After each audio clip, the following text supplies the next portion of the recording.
Hey, it's Lacey Broussard, and this is the Multi-Orgasmic Mama podcast. From sex and motherhood, birth and relationships, communication and intimacy building, and Taoism and Tantra, we explore topics such as self-care, self-pleasure, body image, jade eggs, the feminine cycles, creativity in business, and modern spirituality.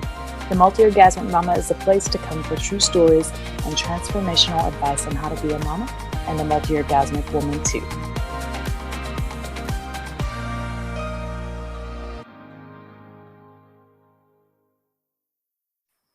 Welcome to the Multi-Orgasmic Mama podcast. Today I have special guest Morgan Cecil. Hey, Morgan. Hey, Lacey. Thanks for having me. Yes, I'm so excited to have you.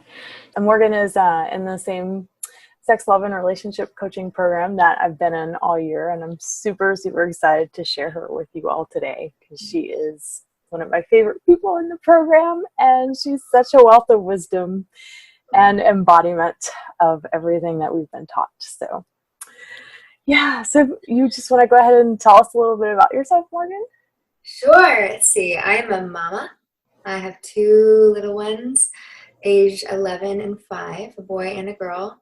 And we live in a beautiful, whimsical, minimalist apartment in Portland, Oregon. We live downtown, and we love walking everywhere. And I am a feminine wholeness and sacred sexuality coach. Ooh, yeah, I love those words. That's awesome. And I definitely need to make it to Portland one day. I've actually never been there. It's so fun. I'll take you to all the best places to eat. There's so many. We just eat our way through town, Lacey. So that sounds great. Coming from a Louisiana girl. Oh, yeah.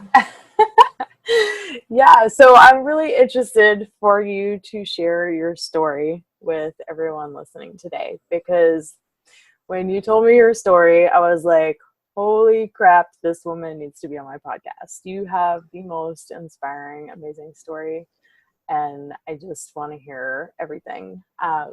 So yeah, maybe you can start with just, how you ended up getting in this field of work and how, your whole journey through what you've been through and everything. I'd just love to hear it all.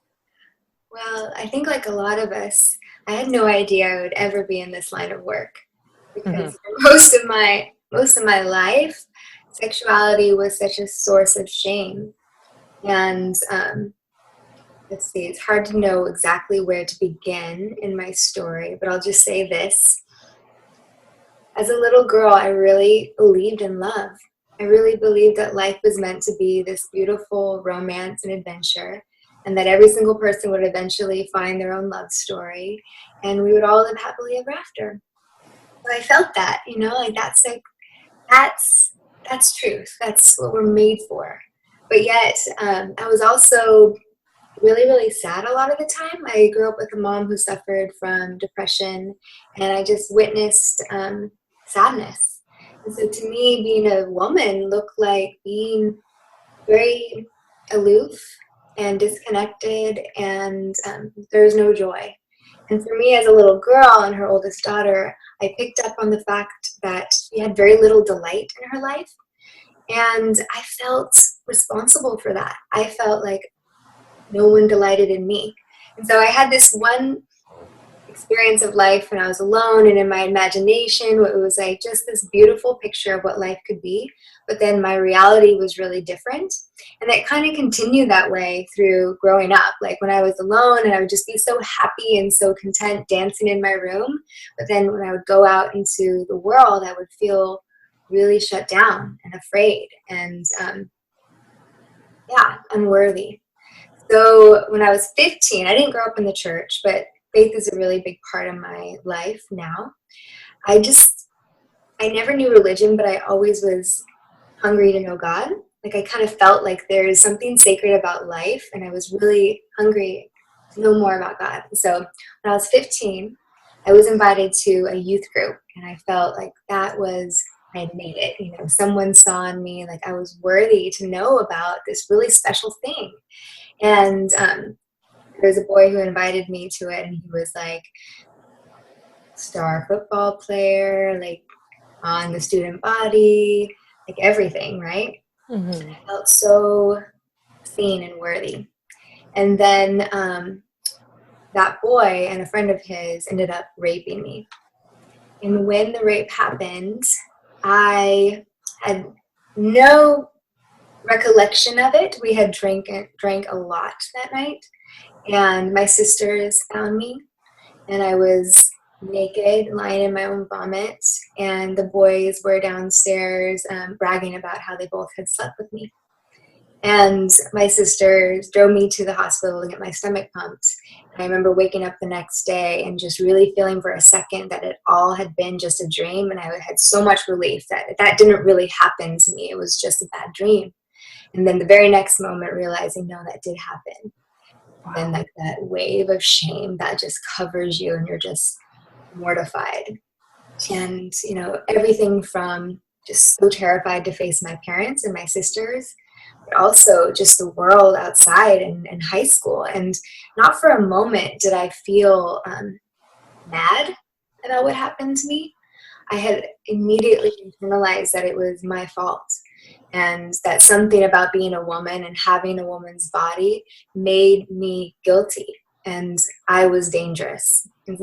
Dangerous, so dangerous that I could even make these good Christian boys do something as horrible as that. And so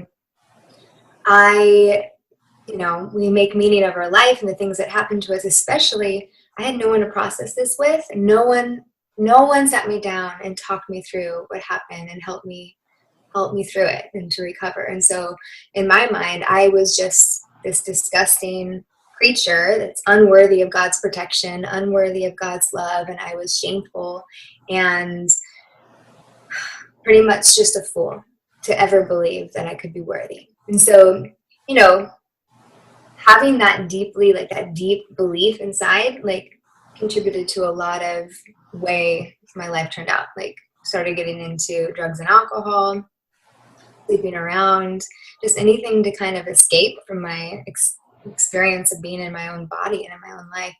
And, had issues with food, ended up spending a month at an eating disorder clinic.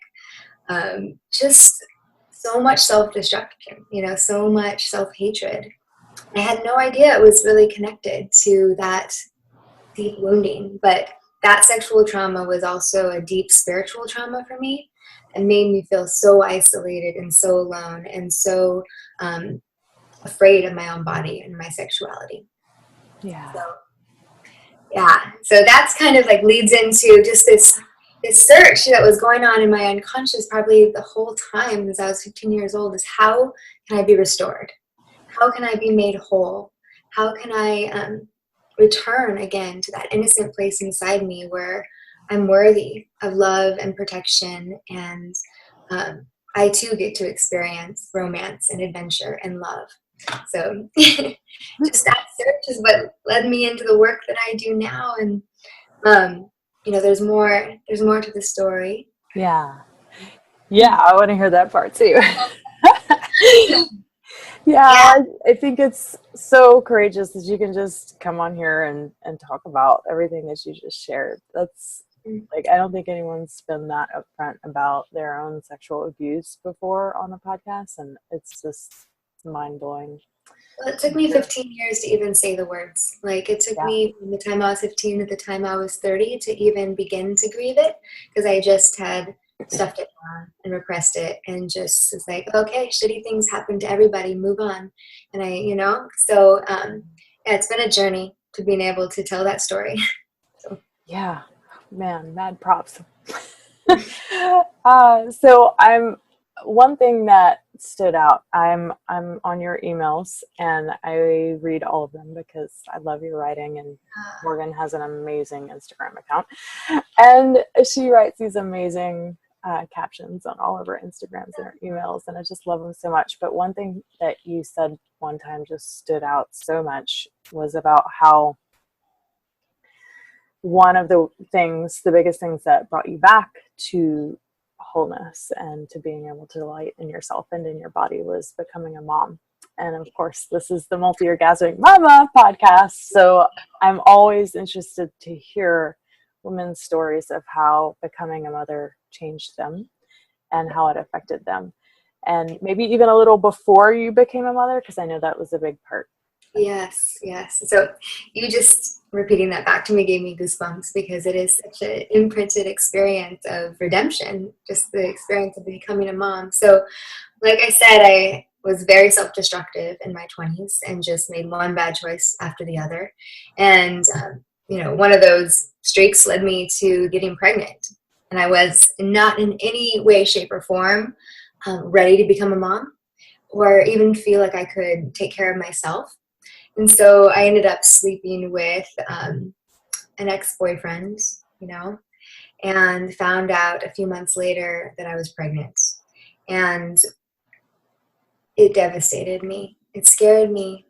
And I was really, really lost and really, really afraid. So, I mean, it was just like, now I can't hide the shame. It was like before I had lived with all this shame, and it's just shame was such a familiar feeling. I just felt like I just bathed in it every single day, but I could hide it underneath a pretty exterior, as long as I could look hot or, be acceptable in the world's eyes, I could hide that darkness. But then becoming pregnant and becoming a single mom, it was like, oh my gosh, the world's going to see my shame. The world's going to see the part of me that is so broken and so rejected. So that pregnancy was really hard to walk through super alone. I was completely alone. And I was preparing for postpartum depression because my history, I had lived for 10 years on antidepressants and just had gone through several seasons of deep, dark depression and anxiety. And through my pregnancy, I experienced such severe panic attacks. To be so transparent with you, I even spent like several days in a mental sort of clinic because I was this close to taking my own life. I was terrified of bringing another human being into this world, to imagine that they would experience that level of disconnection and shame and loneliness and sadness. It just was unbearable. So, my mind was in a very bad place. But then what happened was my son was born, and instead of the depression and darkness I was prepared for, there was this amazing bliss. And there was bliss, there was peace. And right before he was born, I had really awful feelings about my body changing in pregnancy. And I had been a photographer before, but I had like set down the camera, didn't pick it up, was like so horrified by how my body was changing, by the weight I was putting on. I didn't feel sexy or beautiful. But right before my son was born, I took some maternity photos, self-portraits. And through the camera, there was something beautiful that happened in this creative process where I could see my body as something beautiful, as something that's magical, that creates life. And it was a very redemptive experience for me to see the beauty in the change and see the beauty in this life that was growing inside me. So when my son was actually born, I felt I came back to myself. I actually belonged to myself again. My body belonged to me. And instead of being this shameful thing, it was this amazing, noble, this incredible thing. And it was a gift to experience that those months after he was born, of just like peace in my body, wonder and awe, and being able to nurture him with my body and feed him with my body and feel so connected to life. His life, my life, Yeah, it was a first step. That's so amazing. Yeah, I was just reading the words that you wrote, and you said that motherhood was your first initiation into the sacredness of your body. And those words, those gave me goosebumps like never before, because that's what birth was for me too. That's how my kids changed me. They brought me back to me. They were the initiation into my journey back to myself. And maybe that's why I'm so drawn to you and your story, because I see so much of my own journey in you, and we always seem to be drawn to those people that are on a similar path. Mm-hmm. So yeah, I really, really admire that. So cool. Along those lines, just the sacredness of our body, I think the reason why it's so profound is that we live in this culture where the message is just our sexuality, our body is for somebody else. It's for someone else to enjoy. And we can't even really accept ourselves or love ourselves until someone else deems us worthy, that we are attractive enough, we are beautiful enough, we are ... And in a way, being a single mom when I had my son was such a beautiful experience, because it was like just me and him. And so like my body was like, this belongs to me in a way that I had never experienced before. I can own it in a way that I never experienced before. No one ever told me that all of this was capable, that my body wasn't just for a man's pleasure, delight, or, you know, approval, but my body was my own, and I got to be on this journey to get to know it even more. Yeah. Wow. I love that so much. Yeah. So I'm interested once you became a mom, so you have 2 kids now. Mm-hmm. So what is the story after you had your first son, right? Then you had Yes. a girl later. What's the Mm-hmm. rest of the story there? Yes, it's so good. So I was, like I said, I was a single mom, and the dad wasn't a part of the picture at all. But while I was pregnant, I had a very interesting experience with a friend. And he told me that one day my child would have an amazing dad, and that one day I would have an amazing husband. And lo and behold, neither of us had any clue, but he was the one he was prophesizing about. Several years later, we got reconnected on LinkedIn, and we, reconnected, and then started a friendship, and then ended up falling in love. And then he ended up adopting my son. We got married, and we had another baby. And my baby is named Emma, which means whole. And it's just, I get to give to her the things that weren't given to me. And she is a picture of redemption for us. And it's just the 4 of us. And Luca's a big part of it. Luca started asking for a sister when he was 3. And we didn't know if it was in the cards or not. But as soon as I got pregnant, I knew it was a girl. I knew she was Emma. And so for her birth, I got to have the birth experience I really wanted the first time around, which is have her at home in water naturally with midwives. And it was an incredible experience of being able to go to hard places, go to the darkness, the depths within, and survive. She was born 15 days late. Wow. And, sunny side up. Yeah. So she was a big baby, almost 10 pounds, and it took me 2 hours to push her out, and I thought I was going to drown in my own, this incredible experience of, having to dig super deep for the strength. But it was a gift to me because of my own insecurities of raising a daughter and my own relationship with my mom. Like, part of me was afraid to have a little girl and not knowing if I was strong enough. And so this physical strength that it required to actually just bring her into the world, like having to dig so deep physically, it gave me a picture of like, okay, like physical and spiritual depth that I had to go to to get about. I can do that. I know I'm stronger than I even realized before. So it was a really cool birth experience. That's so great. So I have to just point out, you must be the first person I've ever heard of that met their husband through LinkedIn. I know. I mean, you've heard of Facebook meeting, people that meet on Facebook or Instagram, but LinkedIn, that's so funny. To be fair, like, we had known each other in the past and we're good friends in the past, but yes, it was LinkedIn that brought us back into each other's circle. So, I mean, it's funny because I don't even use LinkedIn. Right? So there is a purpose. The only time I ever opened an email from LinkedIn was for his contact, but it was, thank you, LinkedIn. Oh my God, that's awesome. And what a wonderful birth story. I love that. Yeah. As a doula, of course. Yes, I thought you'd appreciate that. Yeah. Let's see. So what are some of the processes and practices that helped you to reclaim your body and your sexuality after becoming a mom and experiencing all that you did, and this, this redemption from the self-destructive pattern and this sexual trauma? Yeah.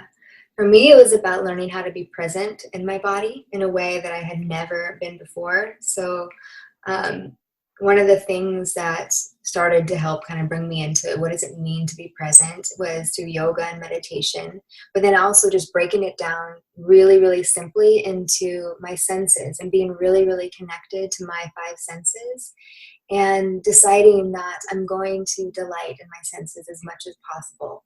Because when we're connected to what we're seeing and smelling and hearing and tasting and touching, that's when we're present. We know we're present if we can feel our breath, the inhale and the exhale, if we can just really delight in the scent of our tea or the warmth of our tea, all these things. Like for me, it brought me into intimacy with my body in a new way, because prior to motherhood, I had only seen my body as like a third person, like an object to be objectified, and I would judge my body, and it was all just visual, like what I saw in the mirror, and I didn't even really feel into it. It was just like this, is it good enough? Does this compare to what standard of beauty is? And I was very disconnected. And so after motherhood, it was just this deepening and slowing into what is the experience in my body. And before I even had a formal practice around it, it was just this kind of organic discovery of like, wow, when I spend time delighting in my senses, like things begin to shift. And there's like spaciousness, and there's joy, and there's like all of a sudden contentment, even if life isn't perfect. But like when you really pause to admire something that's beautiful, whether it's the moon or a sunrise or your tea, it brings you into a different experience of life. And that is a practice that has stayed with me. And since then, I've learned something really interesting about the brain and how it takes at least 15 seconds for something positive to imprint. And so if we want to make this a real practice and bring it into a very practical application, we can think whenever we see something beautiful, before we take the first sip of our coffee or of our tea, to pause and just be with the sensation for a minimum of 15 seconds and just soak in the goodness of whatever you're appreciating. I didn't know that. Yeah, isn't that cool? Isn't that cool? Yeah. So that's something I always teach, but right off the bat, my clients, because it's a simple thing we can do no matter where we're at, no matter what we're going through, no matter what stage of motherhood we're in. We have 15 seconds to soak in the goodness. So yes, such a beautiful practice. And I love how you say that your journey kind of started off, taking it a step further, kind of started with your yoga practice. And you don't okay. So yeah, yoga is really popular these days, but you don't hear a lot of people, getting out of it, the full effect of it. It becomes more of like an exercise. Yes, a fitness thing. But for other people, it has this quality of really bringing them, like a journey, like bringing them back to themselves. And that's what it did for me too. Again, a very similar story. Had my babies started yoga when my youngest was maybe 1. Or no, actually younger. He was just a few months old. And then that whole, with every asana, I did a lot of yin yoga and ashtanga yoga. So they're very opposite. Very different. Yeah. And I ended up really loving the yin classes, even though I would literally go in there and cry and during every single practice. I'd be like the only person bawling my eyes out every single time.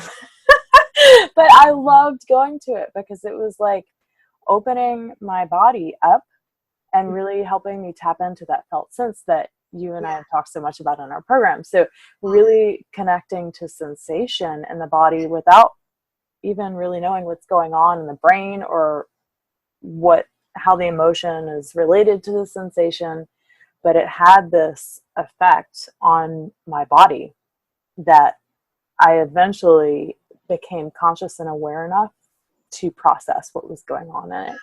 And so amazing. yeah. That's amazing. Yeah. So what other, you do a lot of breath work. You've done breath work training.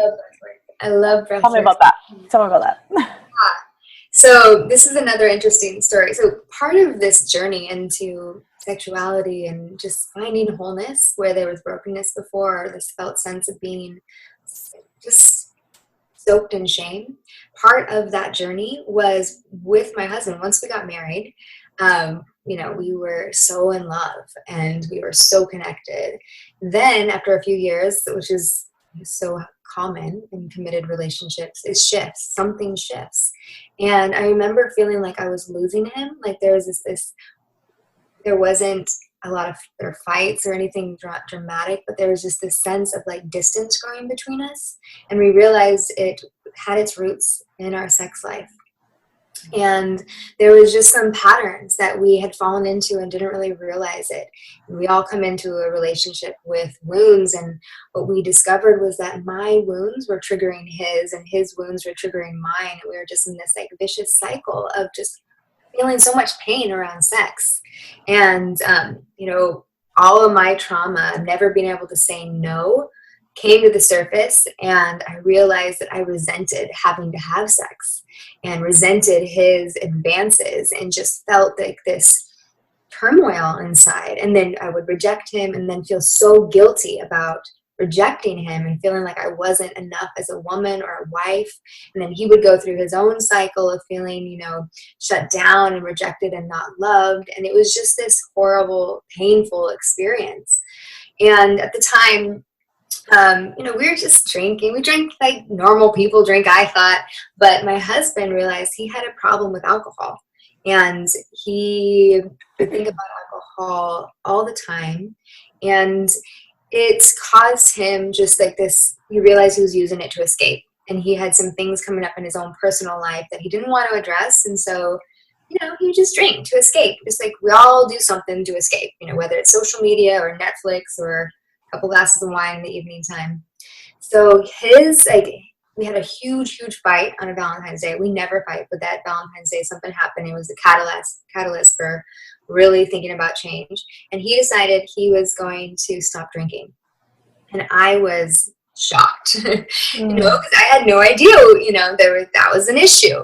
And had to grieve that, because we had such fun bonding, going to Italy and drinking wine and going to happy hours, drinking wine. But that was his journey. He needed to do something to start on his own journey, this masculine journey of finding his own wholeness and really starting to uncover and heal from the wounds of his childhood and fatherlessness and all of that. And so for me, I was like, okay, we're faithful, spiritual people, so we pray a lot. And so I remember praying, being like, do I need to stop drinking? Like, is that my path too? And I was totally open to it. And in prayer, what came to me was like, actually, it's time to start working through the sexual abuse. It's time to start working through the sexual trauma. And I was like, terrified, didn't know what path to take for that. And, was asking God, do I see a counselor? Do I do a program? Like, how do we go about healing this? And what I distinctly remember hearing from within me was, just breathe with me. Just breathe with me. So for a whole year and a half before I even found a formal education around sex, love, and relationship healing and coaching, I spent time just learning how to breathe again.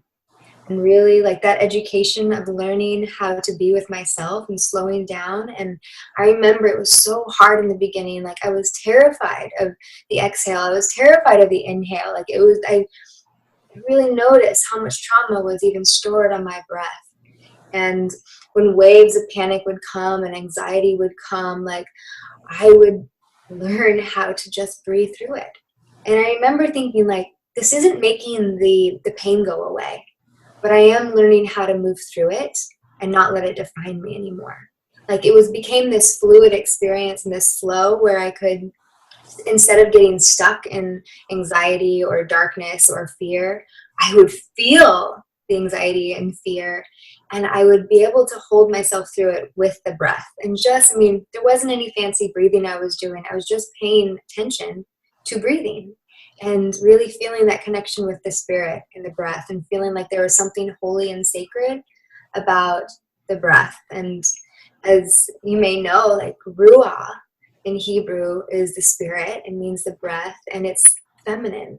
It's a feminine form of the word. And so there was this another thing happening inside me to begin to experience in the body this more feminine aspect of God that was very nourishing and very safe. I felt held. And so, yeah, before any formal training into sex, love, and relationship coaching, it was just this, deep dive into what it means to be present through the breath and to start using the breath to get into the body, to get underneath the layers of the mind, and to start feeling safe again, to experience all the things that we need to experience, and to let it all be okay, and to let it all belong.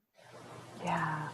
Wow. I love breath work too. I didn't know what it was or what it really consisted of other than, your typical breath work in a yoga class. But until we started the coaching program in January 2017, and it definitely opened up a lot. It opened up a new pathway into the body that was so different than anything else I had ever tried.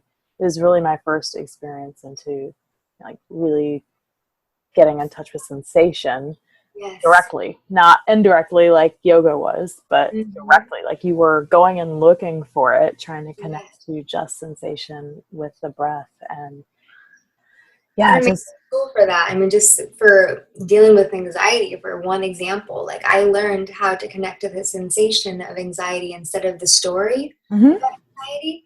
And that was like a big breakthrough for me when I could be like, okay, it's in my solar plexus. I feel this hollowness, and it feels like this floor is dropping out from beneath me, like this emptiness inside and this cold. And it was like just paying attention to the sensations and letting it be just a sensorial experience and not wrapping my identity up in it.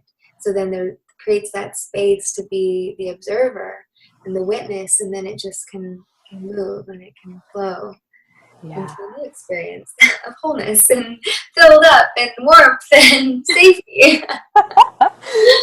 Yes. So you did some breathwork training. You did some. Did you do tantra workshops or anything like that? I know you had done tantra before this Mhm. program.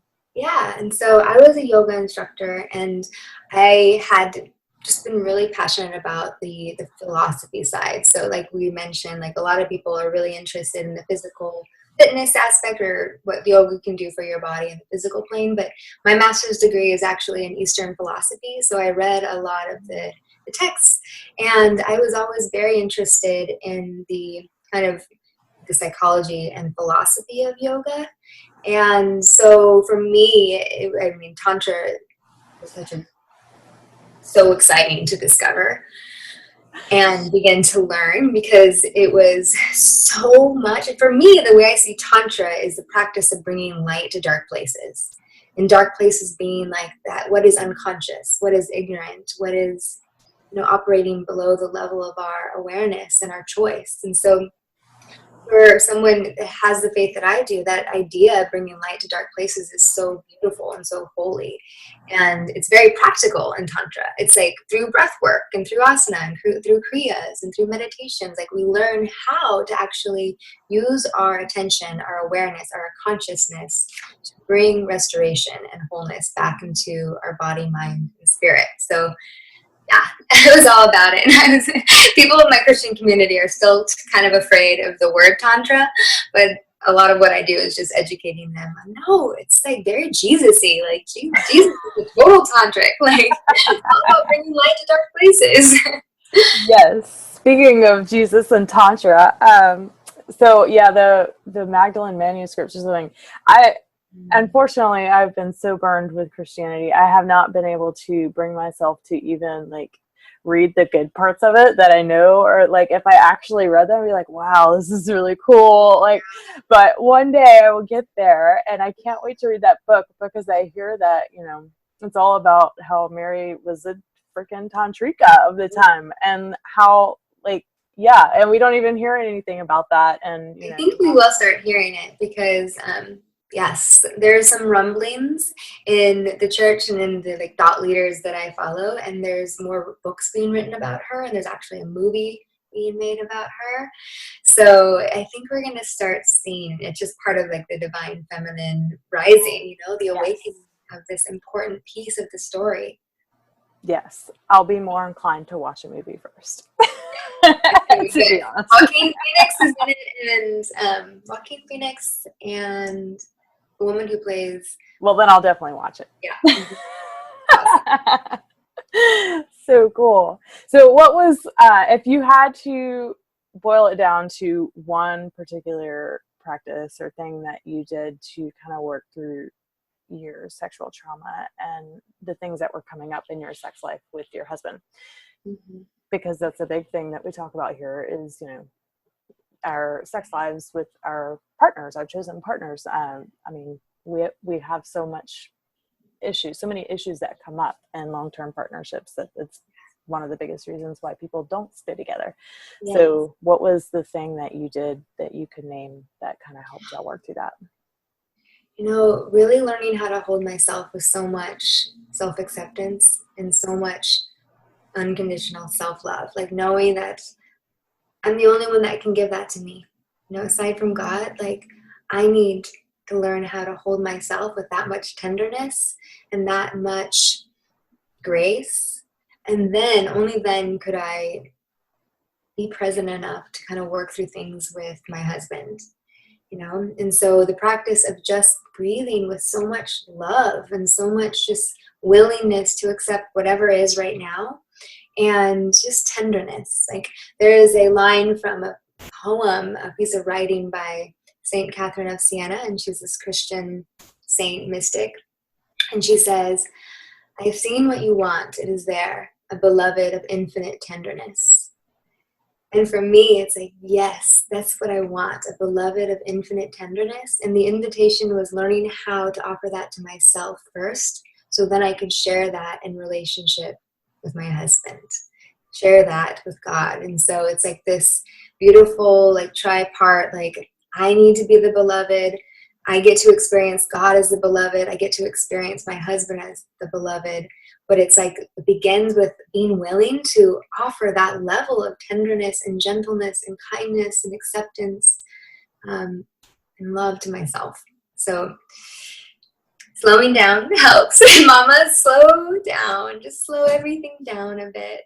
And that is a very practical way to start experiencing more self-love and gentleness, is just slow down, take some things off your to-do list, and really make time for baths and for walks and for your J-Day practice and for all those things that help you to be present and experience love in your body. Yes.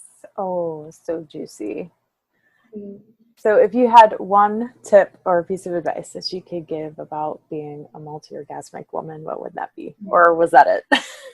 I'll just say, this is what I tell basically anyone who will listen, that healing doesn't have to be a battle. Like healing can be a love story. And so bring as much pleasure into this process as possible, because we all have healing to do. You know, we live in a world that's kind of messed up around sex. And there's a lot of trauma out there, just in general, that we picked up on, whether or not we had to endure it personally or not. It's just in the collective. And so, yes, we all have healing to do, but it doesn't have to feel so hard. It doesn't have to be a battle. We can really experience it as a love story. And so just be super, super willing to experience pleasure and delight and bring that in, because that's super important for this process. This is the most luscious, pleasurable, delightful experiences are how we get to make the healing very, very soft and gentle and fun even. Yeah, and there's such a need for the healing to be more gentle and soft, because there's so many teachers and spiritual guides and gurus that, you know, just want to go in there and fix everything and be really aggressive and just, you know, let's get this healing done right then and there, you know, and it doesn't work for everybody. I don't think it definitely didn't work for me. I mean, it's taken years and years and years for me to get over abandonment issues and, you know, body issues around being born in a woman's body and, you know, so much body shame and all of that. So yeah, it's not something that's just going to get better overnight, but healing could actually be pleasurable, like Morgan is saying. And I think that's so important to point out, is that what I found is that the tantric way of healing, I mean, of course, there's some teachers that it might not be so gentle out there that are tantric in nature too, but it is a very gentle way Yeah. to go through your own healing journey, and a way that's pleasurable and that opens you up to your multi-orgasmic potential. So Yes, that's right. To let it all belong and just to say, yes, all of it is good. There's no more battle. It's just make this a love story. yes, so beautiful. Thank you so much, Morgan. You're so welcome, Macy. Thanks so much for the honor of being here and Yes.